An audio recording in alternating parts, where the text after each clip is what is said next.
Olá, seja bem-vindo ao Acelera Marketing, o seu programa semanal sobre negócios, inovação e, claro, muito marketing. Hoje iremos falar sobre um assunto bem interessante para você que deseja empreender ou que já empreende e que deseja ter como base princípios milenares, princípios já validados e que podem lhe ajudar a se desenvolver como pessoa, como empreendedor, como empresário, como gestor. E aí a gente vai falar de princípios bíblicos. É um livro que todos conhecem, todos já tiveram acesso de alguma forma, direto ou indiretamente. Se você não tem um livro impresso, físico em sua casa, deve ter um aplicativo, já deve ter lido ou ouvido algum trecho desse livro, né? Bastante conhecido, acredito que seja ainda e deverá ser por muito tempo o livro mais impresso, mais vendido, mais consumido do mundo. E para falar sobre esse tema, temos um convidado especial, o pastor Clauber Maia, né, que é um professor também e autor, e ele tem um vasto conhecimento sobre a Bíblia. Ele vive, né, como pastor, fazendo as leituras, fazendo as reflexões, e tem muito a compartilhar. Eu já sou aluno dele, sou pastoreado, né, ali na igreja onde eu me congrego e escuto bastante, aprendo bastante com as pregações, os sermões, as palavras que ele compartilha com a gente. E hoje eu trouxe ele aqui para compartilhar juntamente com a audiência, com vocês, esses princípios e experiências que ele teve também como profissional e que pode ser útil para quem está buscando seguir, né, se desenvolver como pessoa e como empreendedor. Pastor, seja bem-vindo. Muito obrigado aqui pela sua presença e fica à vontade para se apresentar um pouco mais e para falar um pouco dessa trajetória profissional até hoje, né? Que o senhor se dedica integralmente ao pastorado, né? À vida pastoral. Isso. Uma alegria, Robson, estar aqui, poder participar desse momento. Dizer que, de fato, eu hoje me dedico a ser pastor em tempo integral na Igreja do Nazareno, mas já atuei no mercado de trabalho. Na verdade, eu comecei a trabalhar com 15 anos no escritório que meu pai trabalhava. Aos 16 eu fui jovem aprendiz no Banco do Nordeste. Depois terminou aos 18, eu já ingressei no primeiro emprego. E naquela época já foi com tecnologia, que era uma coisa bem recente, né, naquele momento. E aí trabalhei por 20 anos com tecnologia. Fui programador, fui desenvolvedor, fui analista, gerente de TI. E assim, esse momento foi muito importante, não só para conhecer e trabalhar com tecnologia, que hoje é algo muito presente na vida de todo mundo, mas há 30 anos atrás nem todo mundo tinha acesso. E também foi muito importante para conhecer tudo aquilo que as empresas por onde passei puderam me oferecer em termos de planejamento estratégico, de gestão de pessoas, né? Todo o treinamento e conhecimento que hoje, na vida pastoral, é útil para tudo aquilo que eu faço. Como também, quando comecei a empreender como escritor, porque o escritor é um empreendedor, né? Ele tem um produto para vender, que é o seu pensamento, e expresso num produto físico ou digital. Também foi muito útil conhecer essas ferramentas para poder oferecer para o público, né? Entender qual é a dor de um público, entender qual é a necessidade, qual o problema que precisa ser resolvido, para que o livro possa trazer alguma coisa a oferecer para esse público específico. Conhecer o público, saber quem é o público-alvo. Então, tudo isso tem a ver com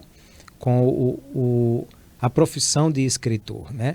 E como professor também, dando aula há mais de 30 anos, também foi muito importante, e a minha formação foi na área de educação, para conhecer também por onde anda a educação, quais os caminhos a seguir, que é outra coisa importante para quem quer empreender, é estar atualizado e entender tanto do seu público, da tecnologia que usa, quanto da sociedade que está envolvido, para saber o que fazer com isso. Então eu diria que minhas experiências de vida me ajudaram a ser alguém um pouco melhor hoje de toda essa trajetória.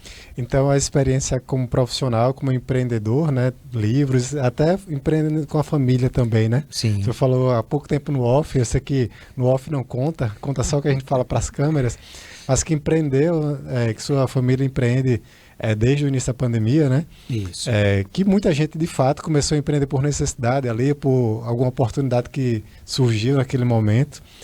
Então, essa bagagem não foi descartada, não se anula, ela soma com a bagagem, com a formação teológica também que o senhor desenvolve hoje, é isso? Perfeito. E é muito importante entender que nós somos a construção daquilo que nós vivenciamos, experimentamos. E então, hoje, como pastor, eu não sou um empreendedor no sentido empresarial, mas eu sou alguém que estou lidando com pessoas, né? E tenho que saber compreender as dores, as necessidades dessas pessoas. Então, toda a minha experiência de vida me ajuda com isso. Ao mesmo tempo, quando eu tenho que aconselhar alguém na vida pastoral, isso é algo muito presente, né, no nosso ofício, é importante também que eu conheça os problemas, as dificuldades, os desafios de quem está empreendendo, de quem está trabalhando como CLT. Então, a minha experiência de vida me ajuda a também compreender todas essas realidades. Bacana. Vamos falar então de Bíblia, né? Vamos. Falar de Bíblia não é falar da religião evangélica. Né? Sim. Eu queria fazer essa diferenciação, de repente você segue outra religião, você não acredita em Deus. A gente está aqui com respeito, né? Então, a gente quer falar de um livro, como eu já trouxe na introdução, um livro que é um dos mais reconhecidos no mundo, os mais vendidos, mais consumidos no mundo. E eu queria que o senhor falasse um pouco desse livro, né? Perfeito. Talvez não deixando o lado da fé, né? Mas falando do livro pelo livro, né? Como ele foi escrito, por quem foi escrito, como foi, se popularizou, algumas curiosidades que as pessoas às vezes não sabem, né? Que às vezes as pessoas acham, é um livro que é incoerente, é um livro que foi escrito há milhares de anos, talvez não se aplique mais à realidade de 2025, onde existe a inteligência artificial. Então eu queria que o senhor falasse do livro Bíblia. Né? Perfeito. Robson, primeiro é importante nós entendermos que a Bíblia, ela traz princípios que são os princípios judaicos cristãos e que isso foi a base da formação da sociedade ocidental. Todo o Ocidente foi formado a partir desses princípios. E você observa que a ideia da Bíblia sempre foi orientar as pessoas sobre o melhor caminho a seguir. Para aquele que entende da fé e quer servir a Deus, sabe que ali trata-se da orientação de Deus para nós. Mas para quem acha que a fé não é importante, o espiritual não é algo importante, mesmo assim deveria ver na Bíblia as melhores orientações para uma sociedade saudável. Quando você olha o princípio da Bíblia, né, os 5 primeiros livros, a chamada Lei de Moisés, a Torá, você vai encontrar ali princípios que nenhuma das leis da época já trazia. Algumas pessoas falam da influência de Hammurabi, do Código de Hammurabi, de outras leis do Talião, da época da Bíblia, né? A Bíblia começou a ser escrita há 3.500 anos atrás. Mas, na verdade, quando você olha para o texto da Bíblia, você percebe que ele é muito superior a todas as leis de então. A Bíblia traz, por exemplo, questões de responsabilidade social. Ela diz que o agricultor não era para colher tudo da sua colheita, mas o que caísse no chão deixasse para o pobre. O canto da colheita, da plantação, ele não deveria colher, porque o pobre que passar na estrada do lado de fora ele consegue alcançar ali e ter alguma comida. O cuidado com órfãos e viúvas, né? Órfãos e viúvas, a Bíblia trata de questões de responsabilidade social com a pessoa deficiente, né? Ninguém pensava em PCD há 3.500 anos atrás, mas a Bíblia já fala sobre você não pôr nada para o cego tropeçar, para você não causar nenhum problema com o surdo e órfãos e viúvas. A Bíblia tem leis fitossanitárias, que há 3.500 anos atrás ninguém sabia nem que existia bactérias, mas Deus já dava instruções sobre essa questão de enterrar as fezes, de ter cuidado com a mulher no seu período de menstruação não estar com o sangue espalhado por todo lugar, então ela tinha que se reservar. Até o ato de retirada do prepúcio, né, do homem, né, que parecia ser uma coisa sem nenhum sentido, mas você imagina um povo no deserto com pouquíssima água e como a limpeza do órgão seria muito mais facilitada, e isso proporcionou o quê? O menor índice de câncer de útero de toda a história entre o povo judeu. Então, assim, quem pensaria nisso há 3.500 anos atrás? É só para dizer que, de fato, a Bíblia traz leis e orientações sobre viver bem, respeitar a propriedade privada, respeitar o direito do indivíduo, o cuidado com os seus. A Bíblia estabelece o sábado como princípio de descanso, não apenas para o dono da fazenda, mas ela diz assim, para que descanse você, o seu servo, o seu boi, a sua amassadeira, ou seja, já instituía ali o direito ao trabalhador ter o seu descanso, inclusive a necessidade do próprio animal também descansar, né? Que trabalhava a terra, a lei, o ano do jubileu, na verdade, era uma forma de evitar a exploração latifundiária, porque como você não era dono da terra para sempre, alguém que era muito pobre ou entrou em dívidas e perdeu tudo que tinha, uma hora a família recuperaria isso e aí não haveria alguém dono de toda a terra, porque isso não era possível. Então, você percebe que, na verdade, são princípios que fizeram com que a sociedade ocidental crescesse e se desenvolvesse em termos de justiça, de leis trabalhistas, de direitos humanos. Tudo está baseado no texto bíblico. Então, se olharmos para a Bíblia, mesmo não pensando nas questões espirituais, nós vamos ver o melhor e mais antigo manual de boa vivência para respeito e justiça entre os povos, é a orientação que está na Bíblia Sagrada. Bacana. Você falou aí de manual, né? O manual ele fala sobre diversas formas realmente, se for num aparelho, de montar o aparelho, de manuseio, né? De preservação, de conservação. E a Bíblia, de fato, ele fala sobre diversos pontos, como o senhor acabou de citar. E ele dá diversos exemplos, né? Alguns exemplos, por exemplo, de líderes, de gestores, são José do Egito, né? Que foi governador do Egito, foi o segundo homem mais importante daquela época, né? Tinha o faraó e tinha José como administrador, e diversos outros, Salomão, Davi, Neemias, o próprio Moisés. E aí tem uma passagem, eu estava almoçando essa semana com um amigo que é consultor empresarial, que também é cristão, que vai voltar aqui no Acelera Marketing. Ele fez parte, né? Fez uma participação no episódio na primeira temporada, que é o Alexandre Magno. A gente estava conversando e eu falei desse tema que a gente iria gravar hoje, e ele falou, fez um estudo sobre isso, e me lembrou uma passagem de Jetro, o sogro de Moisés, né? Na época que o povo estava no deserto e todas as demandas de uma população, né, gigantesca, né, de um país, apesar que ele estava ali de forma itinerante, vinha para uma única pessoa. Moisés era o administrador, era o juiz, né, e toda a sobrecarga caía sobre as costas dele. E aí o sogro, Jetro, ele deu um conselho, deu uma orientação, talvez seja a primeira passagem, eu não tenho certeza, bíblica ou talvez em outros livros da época, sobre delegar, né, sobre delegar, dividir responsabilidades. Isso. Eu queria que o senhor falasse um pouco sobre esses personagens, sobre esse exemplo talvez, mas sobre outros, esses e outros representantes, né, exemplos de liderança, de gestores que a gente pode encontrar na Bíblia. Muita gente lê livros de biografias, né, de grandes empresários, de Steve Jobs, de Bill Gates, de Elon Musk e diversos outros, mas já tem biografias em casa com um livro, né, que é a Bíblia.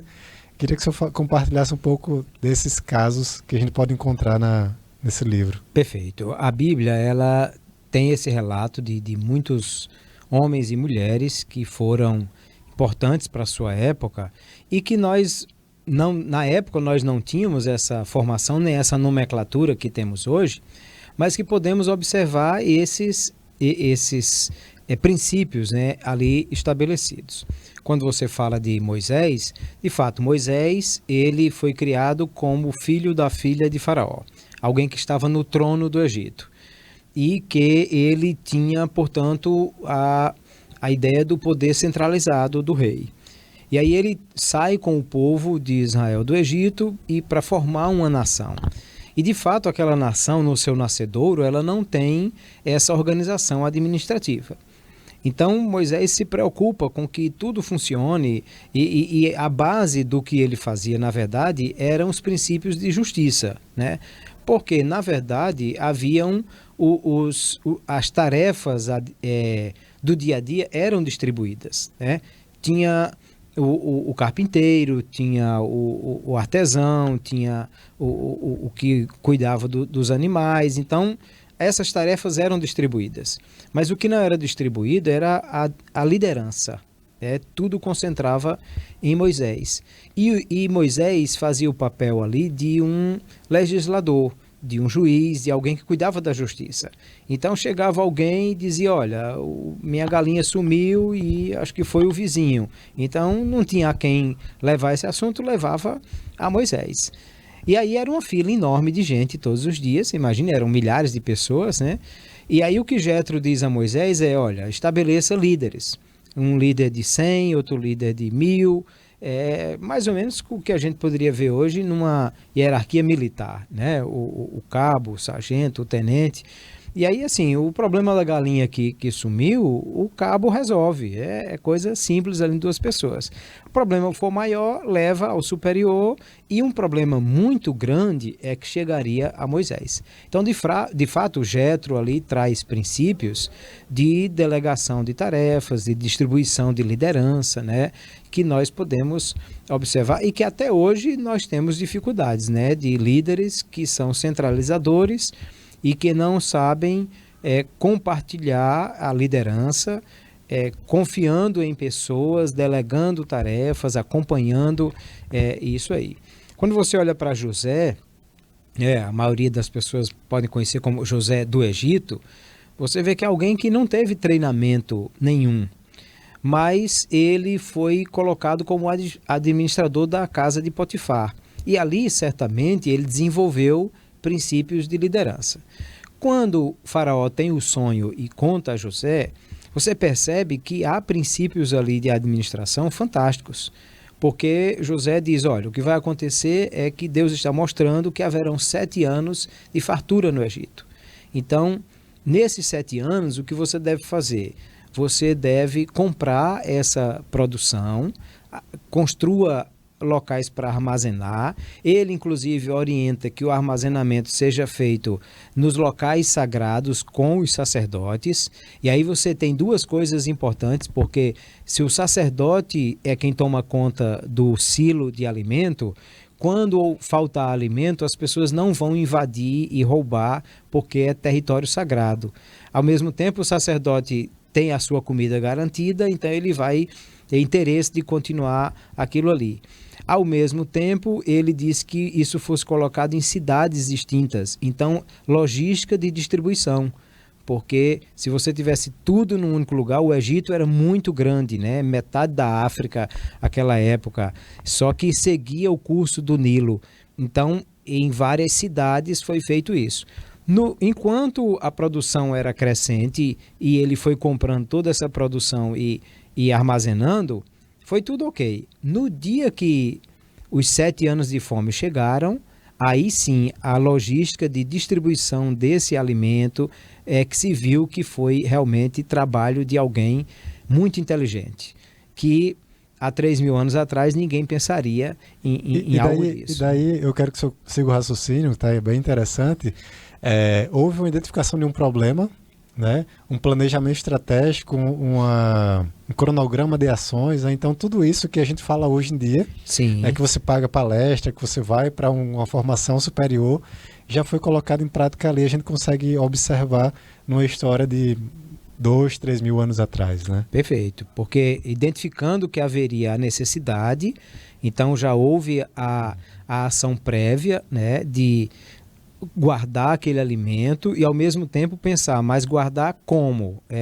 Aonde? De que forma segura?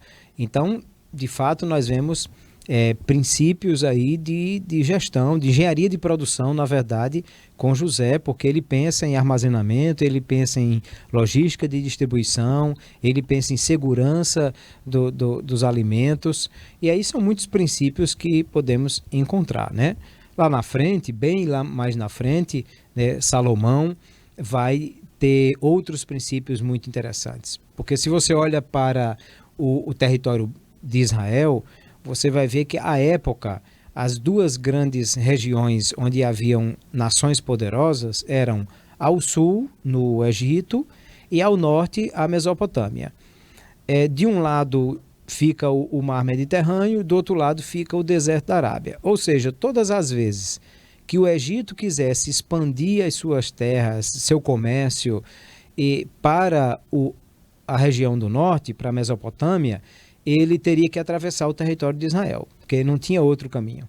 Todas as vezes que alguém da Mesopotâmia, né, caldeus, mesopotâmios, acadianos, quisessem crescer para o sul e alcançar o Egito, onde havia grande riqueza, tinha que atravessar o território de Israel também. Então, Salomão usa isso. Ele constrói um porto no sul e outro porto no norte, então ele compra mercadoria que vem do sul, atravessa de carroça durante o território de Israel, que era soberania dele, né? E leva para o outro porto de onde ele pode sair para a Europa. Então a turma diz que ele comprava o cavalo dos fenícios, que era o melhor cavalo da época, as bigas do Egito, que era a melhor biga da época, e vendia para outros povos o melhor instrumento de guerra que alguém poderia ter. Assim, você compra a carcaça da China, o motor da Itália e vende o melhor equipamento que nem a China nem a Itália poderiam vender porque estavam separados. Então, nem o Egito tinha o melhor cavalo, mas tinha a melhor biga.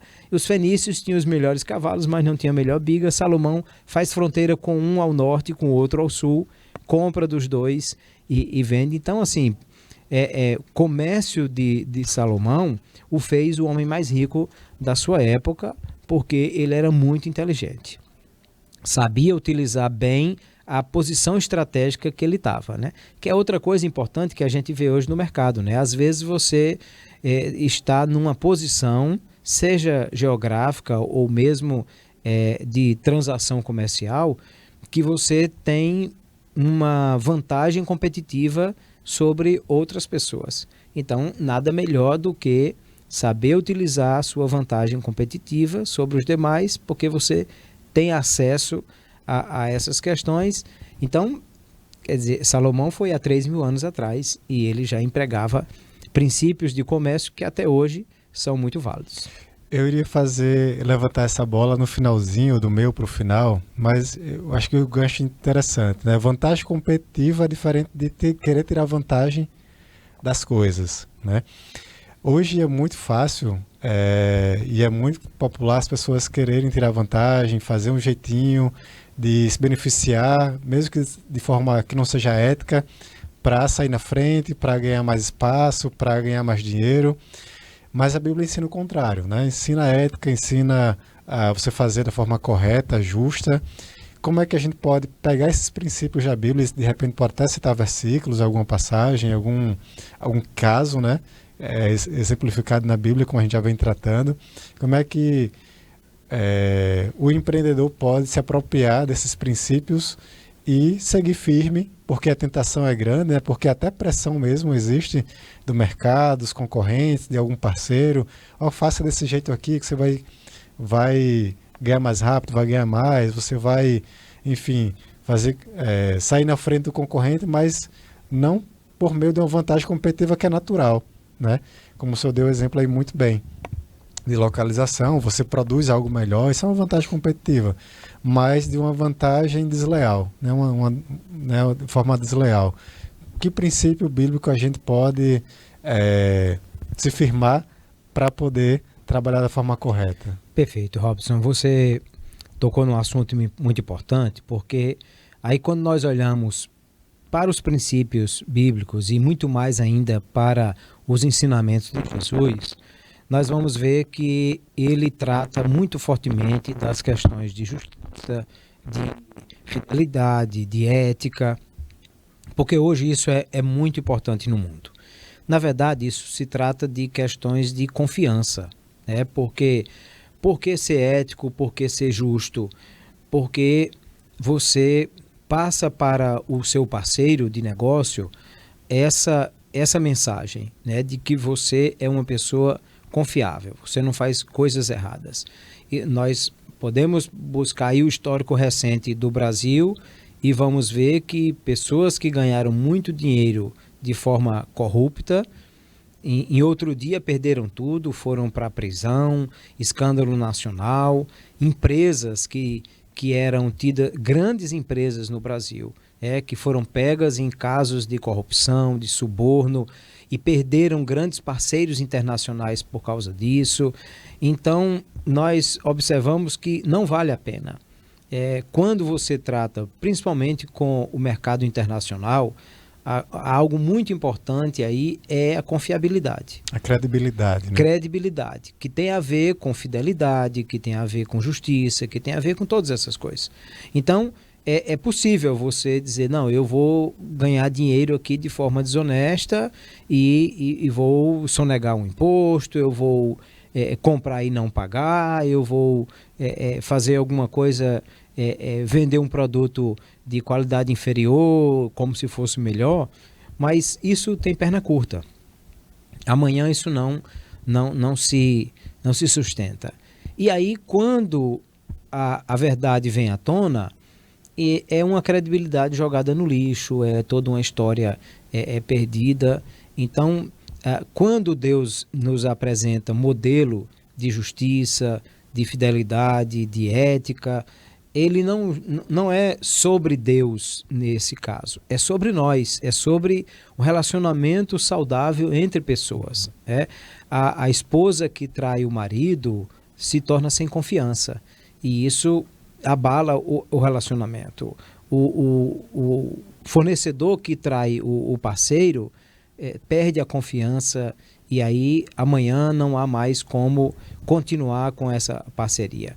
Então, a médio e longo prazo não é nada saudável o ato desonesto de qualquer relacionamento, né? Seja ele entre pessoas, na família ou com parceiros de negócio. É muito bom fazer negócio com gente confiável. E para isso precisa seguir princípios éticos, de justiça, de fidelidade, que é o que a Bíblia ensina. Nós precisaríamos de muito... O princípio básico de ser fiel no pouco, né? Para que quando você tiver o muito, você mantenha a coerência, né? Desde o início. Perfeito. E você falou em off sobre a parábola dos talentos, ali se trata disso, né? É alguém, um homem rico, que confia a sua riqueza na mão de 3 administradores que ele tem. Perceba que é muito dinheiro, porque ele está falando de talento de ouro, que era algo em torno de 30 e poucos quilos de ouro. Um talento de ouro, se alguém quiser fazer a conta aí quanto custa o grama do ouro, então você pega o valor do grama, acho que está 100 e poucos reais, multiplica por 1.000 para achar 1 quilo, multiplica por 30 para achar um talento, 30 a 34 quilos era um talento, você vai ver que isso dá alguns milhões. Então, quem recebeu um talento, você olha assim e diz, mas só um talento? Não, ele tinha alguns milhões. O outro que recebeu 5 talentos, então, tinha 5 vezes mais isso. Mas o Senhor não foi injusto, porque o texto bíblico diz que ele distribuiu isso conforme a capacidade de cada um. Um que ele já o conhecia, certamente já tinha tido oportunidade de dar a ele algumas tarefas que ele cumpriu muito bem, confiou a ele 5 talentos, ao outro 2, ao outro 1. Quando chegou o momento de prestação de contas, e aí é outro princípio bíblico muito importante, né? Todo mundo um dia vai prestar contas.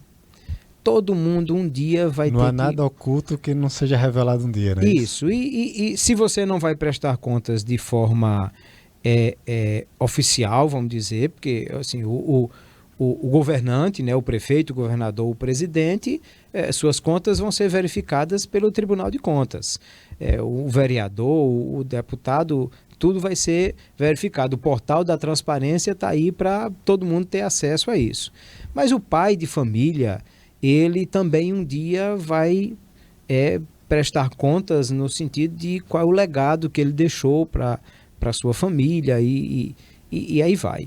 O empresário, o empreendedor, ele tem a quem prestar contas também, porque não só ele tem o que ele precisa pagar de taxas, de impostos e tal, mas ele precisa ter o registro contábil do que ele faz, e isso é uma prestação de contas. E aquele homem chegou para prestar contas, então o que tinha recebido 5, multiplicou e ganhou outros 5. Prestou contas e recebeu um elogio. O que tinha recebido 2, ele teve exatamente o mesmo desempenho, porque ele também ganhou 2. Ou seja, ele teve um crescimento de 100% e recebeu o mesmo elogio do que havia ganho 5. Mas o que ganhou só 1 não cresceu em nada. E até ele diz, olha, até se você tivesse colocado com esse juro michuruca da poupança, né, se você tivesse colocado no banco, alguma coisa tinha rendido. Mas nada, o que você recebeu, você não desenvolveu em absolutamente nada, então foi castigado por causa disso. Provavelmente daí que surgiu o termo, né? Enterrou o talento. Exatamente, enterrou o talento. Mas veja que ele tinha possibilidades. O próprio dono da fortuna que entregou a ele disse que se ele não tinha capacidade maior de gerenciar, de fato ele não tinha mais do que os outros, mas ele podia ter pelo menos colocado no banco, pelo menos algum juro tinha rendido, ou seja, dava para ter feito alguma coisa. E aí os princípios que nós aprendemos são exatamente esse, né? Da questão da importância de saber fazer negócios, a importância de valorizar a responsabilidade que lhe foi dada e tantas coisas que isso vai nos trazer. E na hora da prestação de contas, a honestidade ou desonestidade de alguém vai aparecer. Então, voltando à questão original, não vale a pena, né? A desonestidade, a corrupção, a infidelidade não vale a pena. É algo que pode trazer algum lucro a curto prazo, mas trará um prejuízo a médio e longo prazo, além de pode fazer com que o negócio seja encerrado pela falta de credibilidade que ele não tem. A gente está falando aqui de princípios bíblicos, né, para quem empreende, para empresários, para quem deseja empreender, para quem é líder, né, de uma forma geral. E tem muito a ver também com o pessoal, né? Assim, hoje se fala muito em propósito, né? Propósito para a vida, propósito para o negócio tem que ter um sentido, né? Se fala muito disso hoje. O que a Bíblia fala sobre o propósito? Que princípio a gente pode encontrar ali que pode ser útil para eu, Robson, para mim como Robson, né, pessoa física, ou como Robson que tem uma empresa, que tem um CNPJ também? Perfeito. Isso é muito importante porque nós precisamos entender que cada um de nós cumpre um papel na sociedade. Você já pensou, Robson, se você tivesse que todos os dias pela manhã providenciar tudo que você ia precisar? Assim, você levanta para tomar café, Aí você tem café, você tem leite, você tem pão, você tem queijo. Se você tivesse que produzir tudo isso para você consumir, a roupa, o calçado, se você tivesse que produzir tudo que você consumisse, era uma loucura, né? Então, assim, as pessoas muitas vezes nem param para pensar que ele levanta de manhã e tem café, e tem pão, e tem queijo, e tem iogurte, e tem comida na sua casa, e ele veste uma roupa e compra um calçado, e tudo isso é produto do trabalho de alguém. Aí duas coisas importantes que a Bíblia vai nos ensinar. Primeiro, a dignidade do trabalho. Todos os trabalhos são importantes e dignos porque eles contribuem para a sociedade. E aí, do ponto de vista bíblico, se entende... Inclusive, o primeiro exemplo de trabalho é o próprio Deus. Sim. Ele trabalhou e descansou. Perfeito. Né? Na verdade, nós entendemos que Deus não terminou o seu trabalho. Sim. Ele deixou para nós darmos continuidade ao trabalho. Você percebe que a Bíblia diz assim, que Deus plantou um jardim onde pôs o homem. Ou seja, não era a terra toda um jardim, era um lugar que Deus plantou e pôs o homem naquele jardim para lavrar. Ou seja, era a tarefa do homem continuar replantando o planeta. Assim também, quando nós construímos uma casa, pavimentamos uma rua, desenvolvemos um produto novo, nós estamos dando continuidade ao trabalho de Deus. Martinho Lutero, grande líder reformador, é importante inclusive falar disso, que esse é o mês da Reforma Protestante, né? Ele dizia que os trabalhos são máscaras de Deus. Ou seja, ele disse, Deus ordenha pelas mãos da ordenhadeira. Deus faz pão pelas mãos do padeiro. Então, é Deus trabalhando ali, porque o padeiro está trabalhando para prover sustento para mim e para você e para todos os demais. E para ele também. E também a pessoa que ordenha a vaca está produzindo para a sociedade. Ele disse, isso é Deus cuidando de nós através do trabalho das outras pessoas. Então, a primeira coisa importante a pensar é que o trabalho é algo importante para a construção da sociedade. Se eu produzo alguma coisa, de alguma forma eu estou produzindo para alcançar, trazer solução para o problema de alguém, para dar uma forma de alguém viver melhor ou produzir, se eu faço matéria-prima, alguém produzir alguma coisa. Então, a primeira coisa de pensar, o meu propósito é a construção de uma sociedade melhor, através do produto que eu vendo, do serviço que eu presto, daquilo que eu faço. E que isso é algo que vai fazer com que a vida das pessoas seja melhor, porque de alguma forma eu estou buscando trazer isso para essa pessoa. Então, se eu, empreendedor, eu, trabalhador, penso dessa forma, eu já acordo o dia feliz, dizendo, bom, eu hoje vou produzir para fazer a vida de alguém melhor.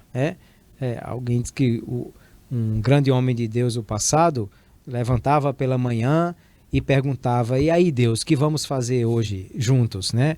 Mas assim, alguém pode pensar que isso é algo de trabalho religioso. Não, se eu produzo roupa, eu estou produzindo roupa para vestir pessoas.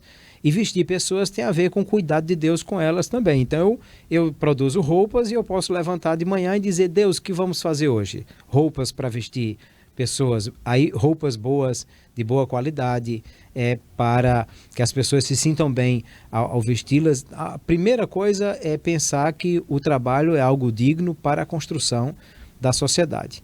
E aí, claro, é preciso que haja um preço justo, que haja produto de qualidade.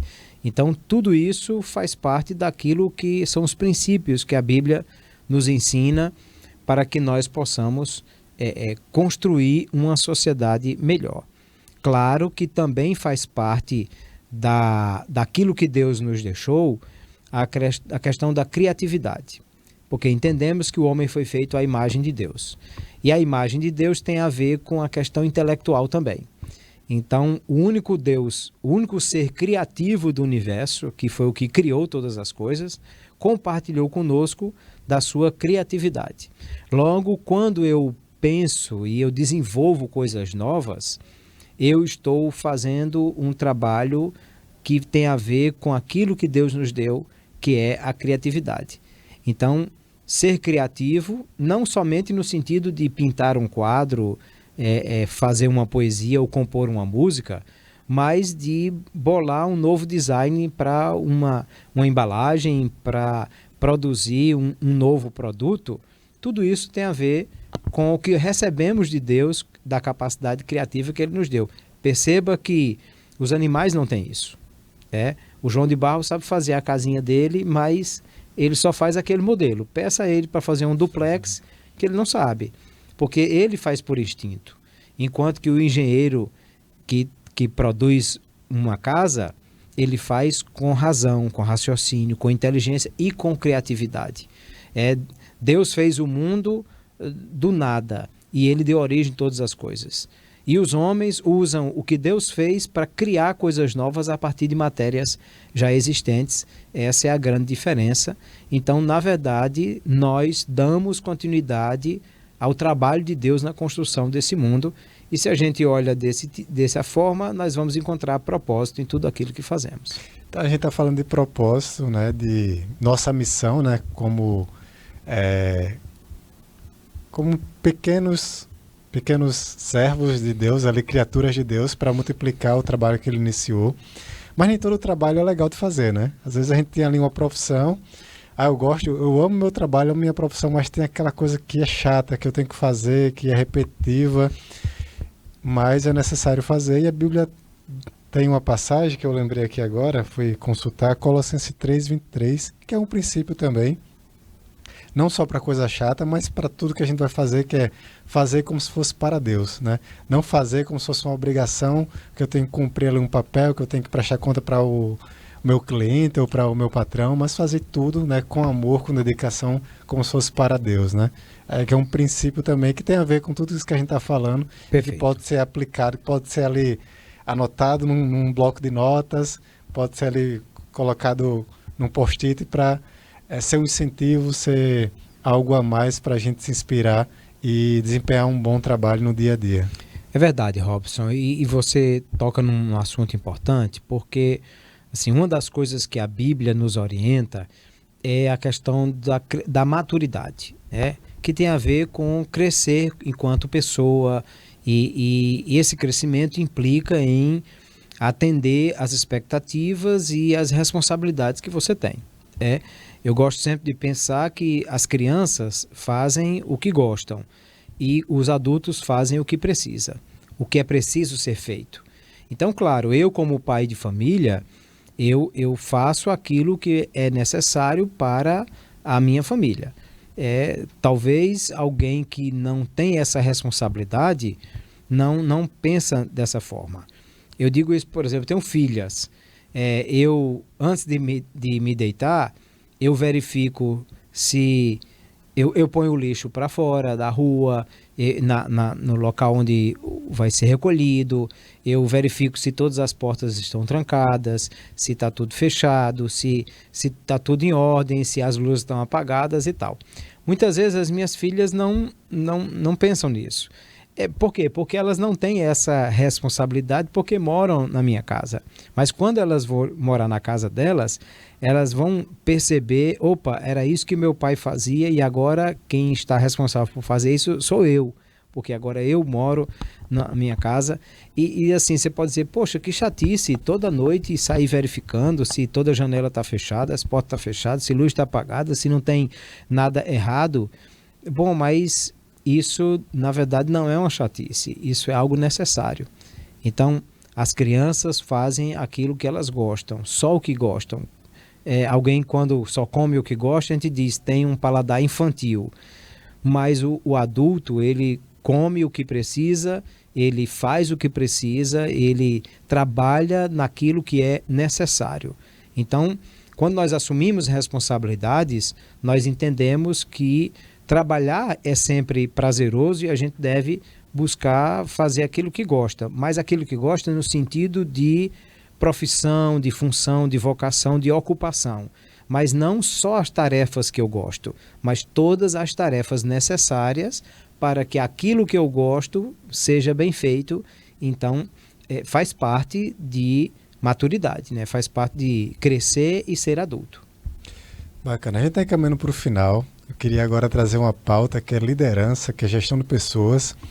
Mas antes eu queria falar que a Bíblia não foi escrita, que o alvo da Bíblia, que o protagonista da Bíblia não sou eu, não é você. O protagonista da Bíblia, de Gênesis e Apocalipse, é Jesus Cristo. A gente não citou ele aqui diretamente, né? Mas eu acho que é importante a gente citar. E ele é um grande exemplo de líder, né? Sim. Que liderou ali primeiramente os 12, depois esses 12 se multiplicaram para muitos outros seguidores, né? E hoje somos aí também ovelhas, né? Que é um termo que se usa na Bíblia para quem é cristão, para quem segue, né? Ele como pastor. Então, quais os princípios de liderança a gente pode encontrar em Jesus, também em outros personagens, mas principalmente em Jesus, né? Como um líder exemplar. Perfeito.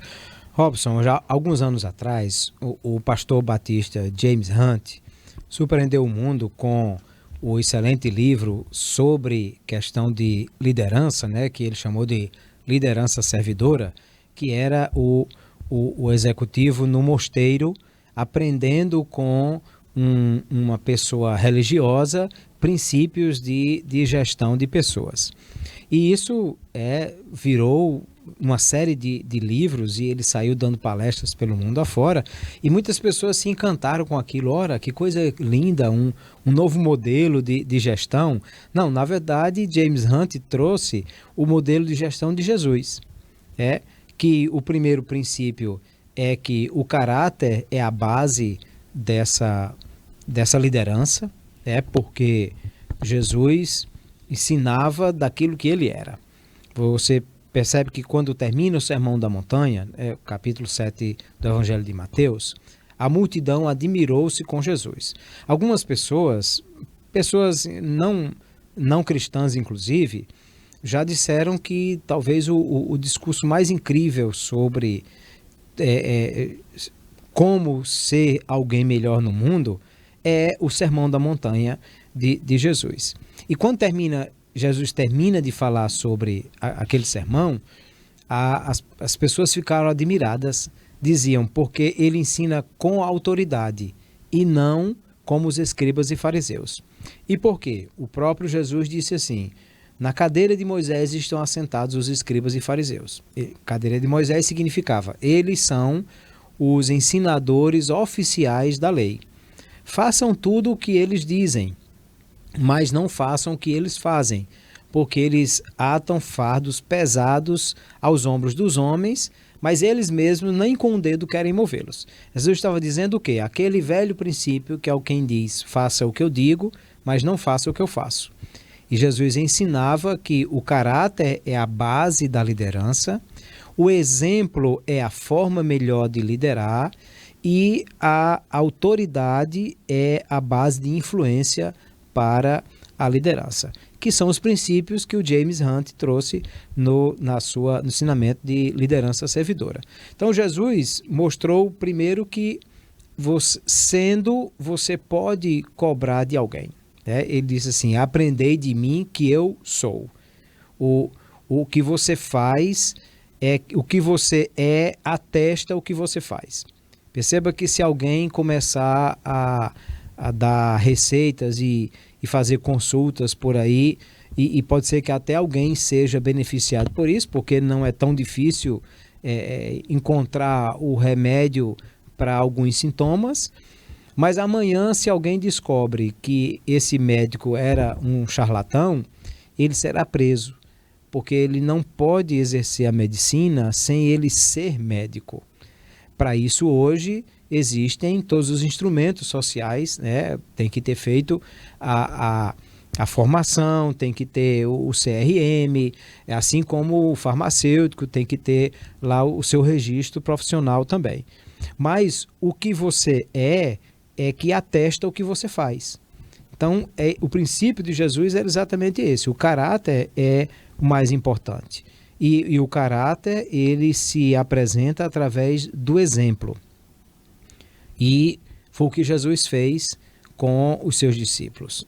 Daí ele repassa para os discípulos essa formação. O apóstolo Paulo diz assim: sede meus imitadores, como eu sou de Cristo. Ele diz a Timóteo, uma pessoa que ele orientou desde cedo, ele disse: Timóteo, o que você aprendeu de mim, ensine a homens que sejam capazes de ensinar também a outros. Ou seja, o princípio da liderança, baseado no caráter através do exemplo, ele seria formativo para todos aqueles que viessem daí para frente. O que nos põe numa situação de entender que Jesus, de fato, não só foi o maior líder, no sentido de saber como pegar pessoas simples, um grupo misto, né? Tinha pescadores, tinha grupo cobradores de misto, imposto, tinha médicos, né? de pessoas sem nenhuma relevância social da sua época, e transmitir a eles uma mensagem, e de forma que eles foram capazes de transmitir essa mensagem para o mundo todo, porque eles seguiram os princípios de liderança. E aí, de novo, se nós pensamos na sociedade ocidental, nós vamos ver que toda a construção de justiça, de democracia, de princípios de valores da sociedade ocidental foi construída sobre os princípios bíblicos, né, e os ensinos de Jesus, e inclusive em muitas outras sociedades onde havia uma série de distorções, quando o cristianismo chegou, o cristianismo contribuiu para que houvesse justiça social, valorização da mulher, cuidado com os desvalidos, com pessoas incapazes. Investimento em educação, né? Educação. Então, tudo isso é algo que nós podemos perceber que é o grande impacto social que o cristianismo trouxe, né? Que Jesus trouxe através do seu ensino. Claro que os princípios espirituais são ainda mais importantes, mas eles acompanham toda essa construção social que vem da liderança de Jesus. Ótimo. Para fechar, eu imagino que alguém que está assistindo deve ter ficado com curiosidade para ler a Bíblia. Espero que sim. Essa é a nossa intenção também. E aí eu queria que o senhor fechasse, né, esse podcast com dicas práticas de como eu posso começar a ler a Bíblia. Eu tenho uma Bíblia em casa, eu tenho um aplicativo, como eu introduzi aqui o tema, mas eu não tenho o hábito de ler, nunca parei para ler. Por onde eu começo? Eu quero me aprofundar, eu quero conhecer mais sobre a Bíblia, sobre Deus, sobre o que está escrito nela. Quais seriam as primeiras dicas práticas para quem está com esse desejo, quem ficou com esse desejo a partir dessas reflexões, desse bate-papo que tivemos aqui? Muito bem, essa é uma dica importante. Bom, primeiro nós já falamos aqui, o personagem principal da Bíblia é Jesus. A Bíblia aponta para Jesus em tudo que ela nos traz. Então, é importante começar lendo a Bíblia a partir de Jesus, ou seja, os evangelhos, que são a biografia, né? Os 4 evangelhos contam a história de Jesus, do seu nascimento até a sua morte e ressurreição. Comece por ali. Mateus, Marcos, Lucas, João, os 4 evangelhos. Depois pode continuar lendo o Novo Testamento mesmo, porque vai trazer principalmente a continuidade dessa história e as epístolas, que são os ensinamentos dos seguidores de Jesus, principalmente Paulo, mas também Pedro, João, Tiago, que escreveram. E aí depois você pode ir para o Antigo Testamento. O Antigo Testamento ele é mais desafiador. Primeiro porque ele é um texto muito mais antigo, né? O Novo Testamento foi escrito no 1º século depois de Cristo, então nós já estamos falando de 2000 anos atrás. Mas o Antigo Testamento começou a ser escrito 1500 anos antes. Então, e ele traz a realidade de uma época que está muito distante de nós, tanto do ponto de vista histórico quanto do ponto de vista cultural. Então, tem coisas no Antigo Testamento que para entender perfeitamente, nós falamos aqui de princípios fitossanitários, de princípios de responsabilidade social, mas para isso é importante entender a cultura da época, entender a sociedade da época. Então, é necessária uma leitura acompanhada de mais algum conhecimento que vai ajudar a conhecer. Mas não tem nenhum problema de você ler a Bíblia toda, né? Começando do Gênesis, que narra a criação, e os outros livros do Pentateuco, a Torá, e seguindo o Antigo Testamento, basicamente vai falar sobre a história da formação e crescimento do povo judeu e dos princípios judaicos que formaram a sociedade, que Jesus vai nascer nessa sociedade com esses princípios e vai dar continuidade a esses ensinamentos. Então, eu diria, comece pelos evangelhos, depois pode prosseguir por todo o Novo Testamento e depois o Antigo Testamento também. É isso, pessoal. Por hoje é só. Esse é o Acelera Marketing. Hoje falamos sobre princípios de sabedoria, de fé também, né? De princípios que você pode aplicar para a sua vida pessoal, para o seu negócio, para você que deseja empreender, quer começar e perseverar da forma correta. Então, se você viu algum ponto aqui e queria desenvolver melhor essa ideia, queria entender melhor esse princípio, a conversa continua sempre aqui nos comentários, na rede social. Pastor, deixe sua rede social para quem quiser lhe encontrar também, encontrar seus livros. Isso, eu sou Clauber Maia, com K, então assim você me encontra no Instagram, no Facebook. Tem livro meu lançado pela editora CPAD, você encontra na Amazon, tanto O Caminho do Adorador, que foi um livro que ganhou o Prêmio Areté de Literatura, troféus de premiação que eu recebi, como o livro mais recente, que foi O Que Não Te Contaram Sobre o Namoro. E você encontra, inclusive, digital na Amazon, e certamente vai ser uma leitura que vai ajudar. Então, essa é a nossa recomendação. Se quer se aprofundar um pouco mais, né, busque o perfil, o canal aqui do YouTube da Star TV, do Acelera Marketing, o perfil do pastor Clauber, e continua a conversa. Pode fazer pergunta, pode deixar comentário, pode acrescentar e sugerir, né, e compartilhar outros princípios que a gente não citou. Seria impossível citar os outros princípios aqui numa conversa rápida de 40 minutos, 1 hora. E para encerrar hoje, eu queria fazer algo diferente, atípico. Eu queria encerrar com oração, então eu queria convidar o pastor Clauber a orar por quem está assistindo, por quem está ouvindo, quem quer empreender, quem quer se desenvolver como pessoa e quem quer entender um pouco mais também da palavra, né? Entender um pouco mais as verdades que podem ser encontradas na Bíblia. Fique à vontade, pastor. E aqui a gente encerra essa edição do Acelera Marketing. Tá bem, vamos orar, queridos.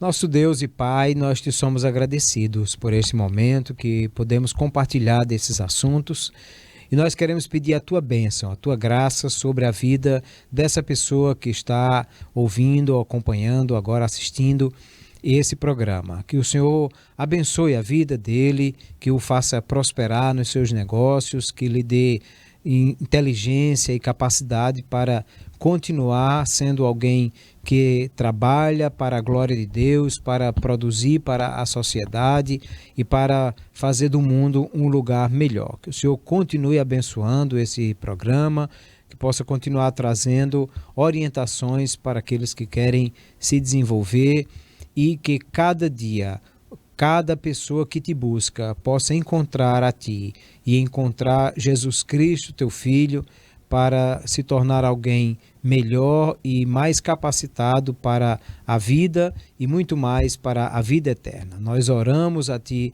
agradecidos, em nome de Jesus Cristo, teu Filho. Amém.